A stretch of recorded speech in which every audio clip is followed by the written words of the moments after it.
Assalamualaikum warahmatullahi wabarakatuh. Kepada yang terhormat Bapak Ibu dosen, penguji kinerja pada PPG Transformasi Pendidikan Agama Islam tahun 2025. Perkenalkan, saya Dahliana Sitompul, mahasiswa PPG PAI tahap 2 tahun 2025 di LPTK UIN Universitas Islam Negeri Syekh Ali Hasan Ahmad Ad-Dari Padang Sirimpuan dengan NIM 2521101066. Pada hari ini Rabu tanggal 8 Oktober tahun 2025 saya akan melaksanakan uji kinerja di SMP Negeri 1 Pinang Sori kelas 7 dengan materi menghadirkan sholat dalam kehidupan. Terima kasih dan selamat menyaksikan. Assalamualaikum warahmatullahi wabarakatuh. Assalamualaikum warahmatullahi wabarakatuh.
dan pasti rasanya sangat menyenangkan buat kita. Kira-kira untuk siapa? Si Alif. Mana Alif? Alif, bagaimana perasaanmu? Apa? Oke.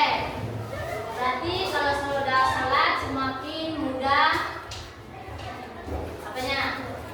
Pikirannya dan lain sebagainya. Kemudian siapa lagi? Apa yang kau rasakan? Coba. Saya merasa tubuh saya semakin ringan, kemudian pikiran saya semakin tenang. Oke, semakin ringan pikirannya dan semakin tenang. Ada lagi? Apa lagi? Saya merasa tenang dan sejuk. Ya, artinya merasa tenang dan sejuk. Oke, selanjutnya. Pada pelajaran kita ini ada tujuan pembelajarannya. Tujuan ibu mengajarkan ini yaitu agar kalian peserta didik ibu diharapkan dapat atau mampu mempraktekkan sholat 5 waktu sehari semalam. Kemudian peserta didik mampu menyebutkan hikmah dari sholat dengan pencegahan perbuatan keji dan mungkar. Itulah nanti tujuan kita dalam mempelajari sholat. Jadi semuanya nanti semangat dalam materi kita ini agar sholat kita semuanya lebih baik dan juga lebih sempurna. Bisa kan anak-anak ibu? Bisa bu. Nah, masuk kita ke kegiatan kita atau penjelasannya hari ini yaitu tentang sholat.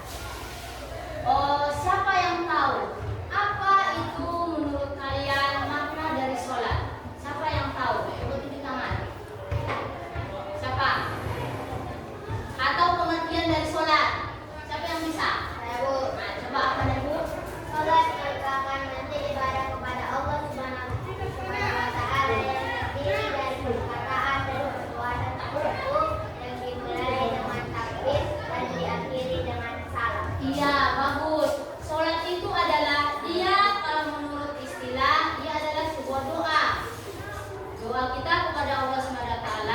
Dan sedangkan menurut istilah dia adalah menurut bahasa dia adalah suatu gerakan atau perbuatan perkataan kita yang kita kerjakan mulai dari takbiratul ihram dan diakhiri dengan salam.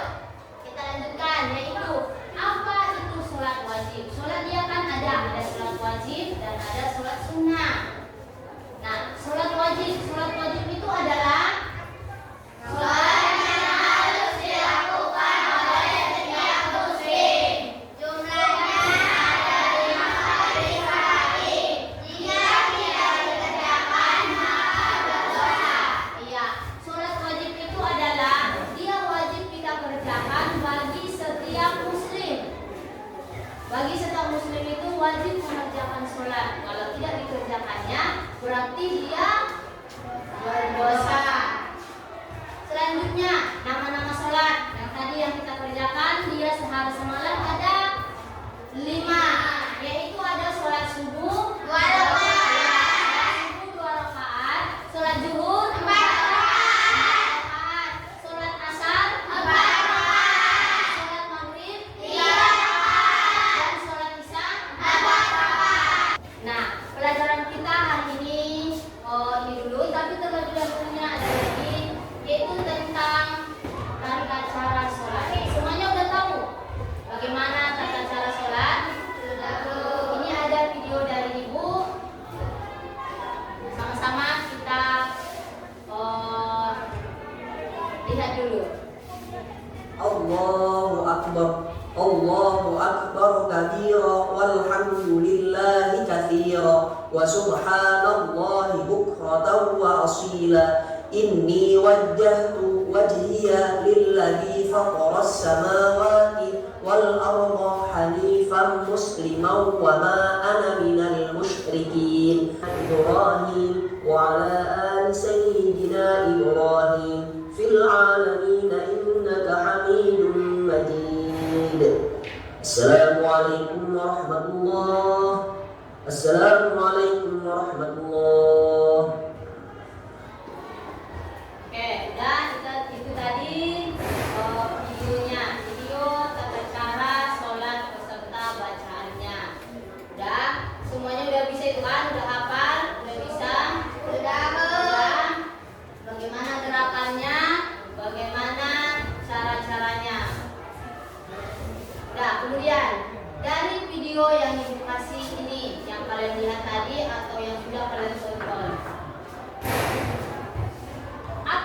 kalian dapatkan dari sana?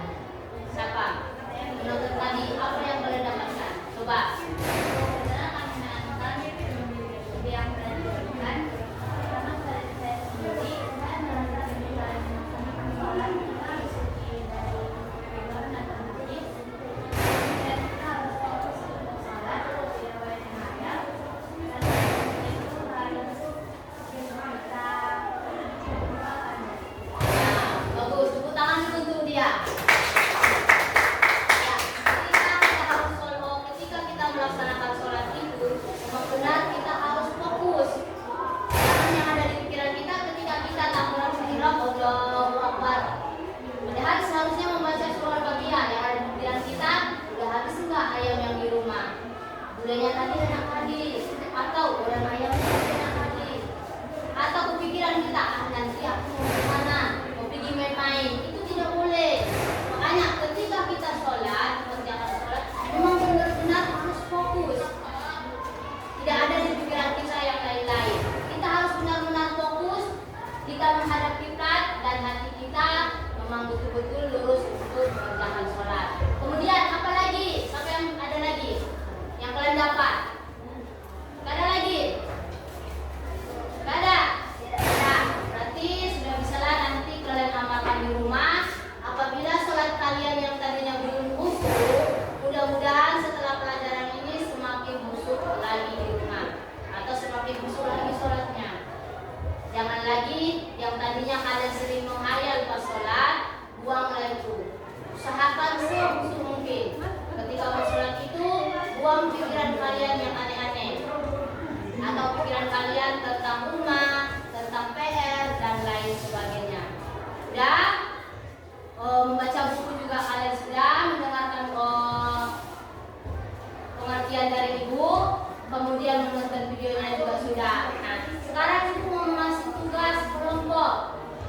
Tugas kelompoknya yaitu tadi kan sudah ditampilkan melalui video bagaimana gerakan-gerakannya. Nah, kalian buatlah itu dulu gerakan-gerakan di situ. Tugas kelompok. Kelompok ini udah berkelompok kan? Sudah, Bu. Sudah. Oke, kelompok 1 yang mana? Ini, Bu. Ya, kelompok 2, kelompok 3. Udah. Nah, kita tugas kelompoknya dulu. Nah, di situ ada gerakannya tadi kan yang ibu tampilkan. Buatlah itu gerakannya sedang ngapain. Kemudian buat kalianlah hikmah dari ketika kita melakukan sholat. Udah, ayo kerjakan kelompoknya. Iya.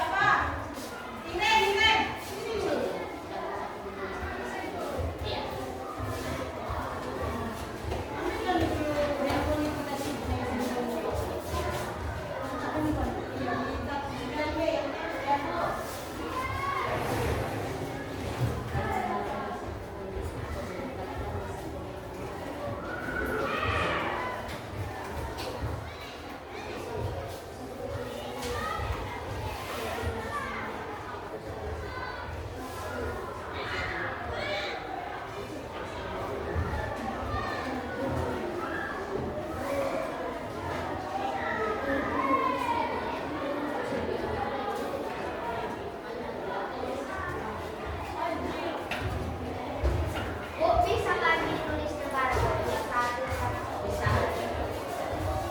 Udah.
siapa yang menjawab. Oke. Dah, itu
warahmatullahi wabarakatuh.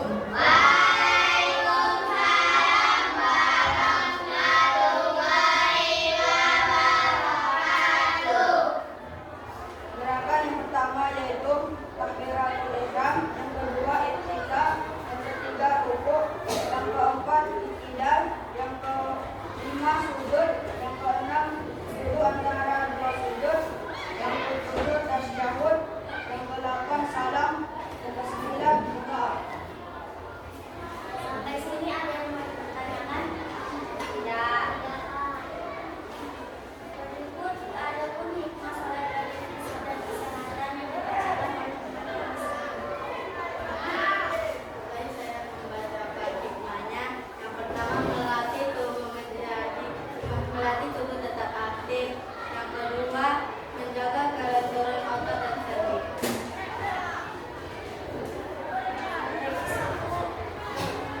sampai sini kami. Assalamualaikum warahmatullahi wabarakatuh. Dah, kasih dulu.